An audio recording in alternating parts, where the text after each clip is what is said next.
తుమ్మిడిహట్టి దగ్గర నీళ్లు లేవు. నీళ్లు లేకపోవడం వల్ల నీటి లభ్యత లేకపోవడం వల్లనే మేము ఈ డిజైన్ మార్చినము. కాబట్టి 1,20,000 కోట్ల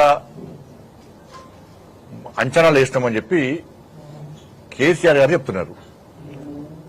ఇప్పుడు నా దగ్గర సిడబ్ల్యూసీ రిపోర్ట్ ఇచ్చింది అనుకున్నారు. ఈ కాపీ మీకు కూడా ఇస్తున్నా. సిడబ్ల్యూసీ రిపోర్ట్ నా దగ్గర ఉన్నది.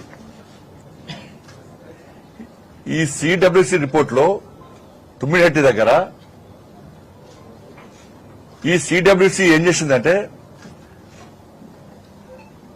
2013 నుంచి ఒక శాస్త్రీయంగా వాళ్ళ అంచనాలు వేసింది. ఏది సిడబ్ల్యూసీ 2013 నుంచి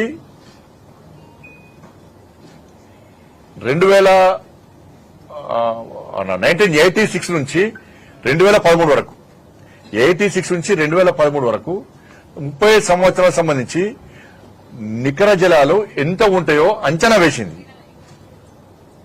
దాని ప్రకారం తుమ్మిడిహట్టి దగ్గర 165 టీఎంసీల నీటి లభ్యత ఉంటుందని చెప్పి అంచనా వేసింది సిడబ్ల్యూసీ. ఈ రిపోర్టు మీకు ఇస్తాను నేను. రిపోర్ట్ సిడబ్ల్యూసీ రిపోర్ట్ ఏమో నీటి లభ్యత ఉంటది అంటే కేసీఆర్ కుటుంబం ఏమో నీటి లభ్యత లేదు కాబట్టి మేము అంచనా దాన్ని మార్చినామని చెప్పి అంటున్నాం. మరి ఈ రిపోర్ట్ ఎవరు తయారు చేసారు? ఈ రిపోర్ట్ ఎవరు తయారు చేసారు? ఈ రిపోర్ట్ తప్ప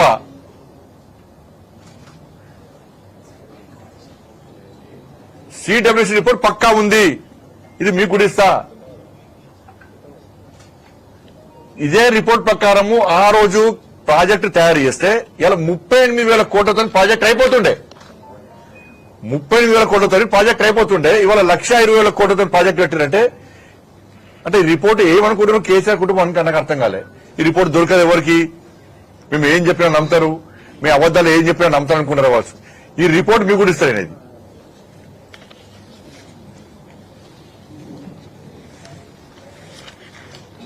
దాంతోపాటు క్వాలిటీ లేకుండా కట్టింది వాస్తవం. ఇంకా వీళ్ళు దీనికి ఏం చేసేది తెలుసా? దీనికి ఇంకా వీళ్ళు జాతీయ హోదా ఇయ్యలే, పోలవరంకి ఇచ్చిర్రు, దీనికి జాతీయ హోదా ఇయ్యలే అన్నారు.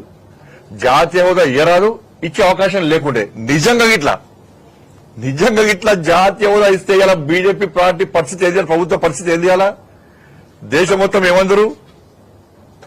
దేశం మొత్తం అరే కేంద్ర ప్రభుత్వం జాతీయ హోదా ఇచ్చిన ప్రాజెక్టు మొత్తం కూలిపికింది అంటారు. ఇజ్జత్ పోతుండే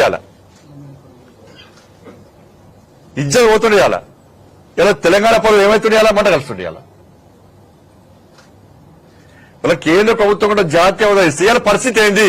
సిగ్గు లేకుండా మళ్ళీ ఇంకా అడుగుతున్నారు జాతీయ హోదా ఇవ్వాలి. మళ్ళీ కూలిపోయిన ప్రాజెక్టు ఇంకా జాతీయ హోదా ఇవ్వాలని మళ్ళీ అడుగుతున్నారు. ఇంకా మొన్న అడిగిరు మళ్ళా అలా కూలిపోతున్నది. ఇలా జాతీయ హోదా ఇస్తే పరిస్థితి ఏంది? వాళ్ళ ఇయ్యరాదు, ఇచ్చే అవకాశం లేకుండా ఇస్తే పరిస్థితి ఏంది? వాళ్ళ తెలంగాణ పరువు ఏమైతుండే? అలా మంట కలుస్తుండే. ఎన్డీఎస్ఏ రిపోర్ట్ ఇచ్చింది. National dam safety authority report ఇచ్చింది. దాన్ని ఏమంటారంటే ఇదట ఎన్డీఏ కమిటీ అట. మరి ఎన్డీఎస్ఏ ఒక రాజ్యాంగబద్ధ సంస్థ.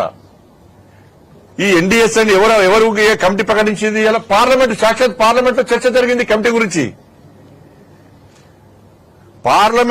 సాక్షాత్తు పార్లమెంట్ అనౌన్స్ చేసే కమిటీ ఇది. దీనిలో మరి బీఆర్ఎస్ తాగి అన్నారు. ఆ రోజు ఎందుకు మాట్లాడలే మీరు?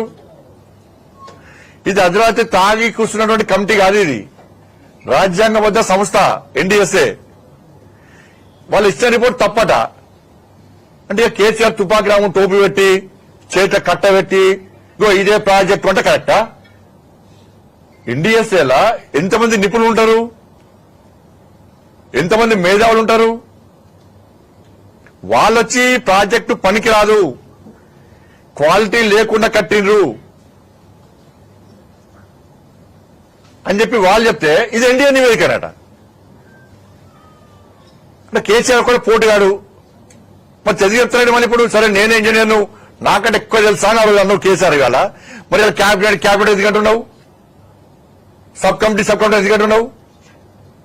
మరి ఈ రేవంత్ రెడ్డి సర్కార్ ఇవ్వాలా క్యాబినెట్ కమిటీ నివేదికను ప్రజలకు చెప్పొచ్చు కదా, సీక్రెట్ విషయం కావచ్చు. కానీ ప్రజలు ఇంత చర్చ జరుగుతున్నప్పుడు క్యాబినెట్ లో నిర్ణయం జరగలేదు, సబ్ కమిటీ సంబంధం లేదు. అసలు క్యాబినెట్ లో ఎప్పుడు పెట్టిర్రు, సబ్ కమిటీ ఎప్పుడు నివేదిక ఇచ్చింది, ఈ ప్రాజెక్ట్ ఎప్పుడు తయారు చేశారు? సబ్ కమిటీ నివేదిక రాదా? క్యాబినెట్ లో తీర్మానం కంటే ముందే ప్రాజెక్టు కట్టుబడి స్టార్ట్ చేస్తారా? డిపిఆర్ సబ్మిట్ చేయకముందే మీరు సిడబ్ల్యూసీ పర్మిషన్ లేకుండానే మీరు ప్రాజెక్ట్ తయారు చేస్తారా?